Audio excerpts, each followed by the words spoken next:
aliyoifanya, mimi nakwambieni ukweli, akae, Mwenyezi Mungu ni msikivu, aombe toba haraka iwezekanavyo. Kama kuna mtu aliyemtuma, kuna watu wanataka kumgombanisha Sheikh Walid na Sheikh Al-Hadi, Sheikh wa mkoa. Nishaona kuna mtu anataka kumgombanisha Sheikh wa mkoa wa zamani na Sheikh Walid. Sheikh wa mkoa wa zamani hausiki kwenye hili, ila kutakuwa kuna watu wapo wanataka wamemvurugia tu Sheikh Walid.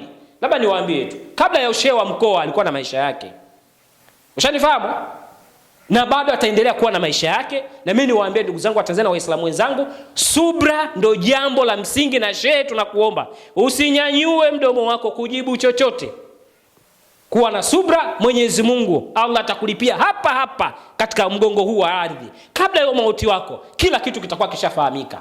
Huo ndio uhalisia, kwa sababu sisi tunaambiwa subra ndio jambo la msingi. Na tumeona hadi wenzetu upande wa pili wanamuonea kweli Sheikh Walid ni kiongozi, Sheikh Walid ni kiongozi. Ikiuhalisia yule mama ametumwa, lakini aliyemtuma sio Sheikh Al-Hadi.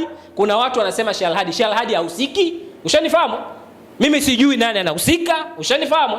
Maka siwezi kuthibitisha kitu ambacho sicho, na siwezi kumtumu mtu ambaye siye. Uhalisia ni kwamba Sheikh Walid yaliyomtokea awe na subra, na viongozi wangu wa BAKWATA